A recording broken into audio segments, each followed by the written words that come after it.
সুইজারল্যান্ডের বিপক্ষে আবারও রেফারির সহায়তায় জিতেছে আর্জেন্টিনা, নাকি ফেয়ার ডিসিশন দিয়েছেন পর্তুগিজ রেফারি? চলতি বিশ্বকাপের কোয়ার্টার ফাইনালে সুইজারল্যান্ডকে 3-1 গোলে উড়িয়ে দিয়ে সেমিফাইনাল নিশ্চিত করেছে আর্জেন্টিনা। কানসাস স্টেডিয়ামে এদিন ম্যাচের নির্ধারিত সময়ের খেলা শেষে অতিরিক্ত সময়ের পর 2 গোল দিয়ে জয় নিশ্চিত করে আলবিসেলেস্তারা। তবে এই ম্যাচে আর্জেন্টিনার জয়কে ছাপিয়ে গেছে অন্য একটি বিষয়, আর সেটি হলো লাল কার্ড। ম্যাচে 73তম মিনিট থেকে 10 জনের দল নিয়ে খেলতে হয়েছে দুর্দান্ত খেলতে থাকা সুইজারল্যান্ডকে। 72তম মিনিটে ব্রিল অ্যাম্বোলোকে লাল কার্ড দেখিয়ে মাঠ ছাড়া করেন পর্তুগিজ রেফারি পিনহেইরো।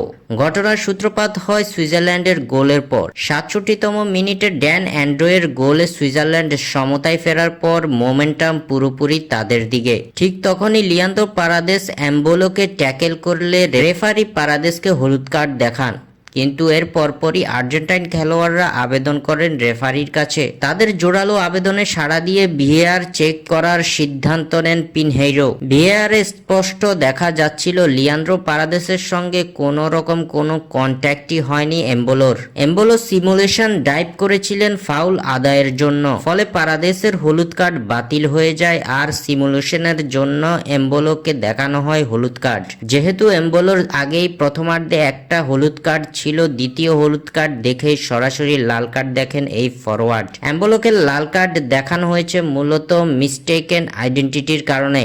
আইএফএবি সংজ্ঞা অনুযায়ী মিস্টেকেন আইডেন্টিটি হলো যখন রেফারি ভুল খেলোয়াড়কে হলুদ বা লাল কার্ড দেখিয়ে শাস্তি দিয়ে ফেলেন, অর্থাৎ আসল অপরাধী অন্য কেউ।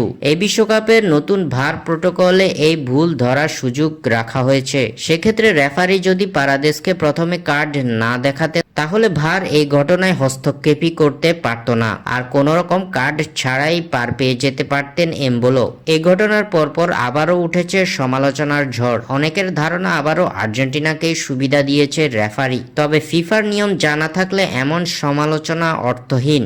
স্বাক্ষর থেকে সাব্বির ইসলাম।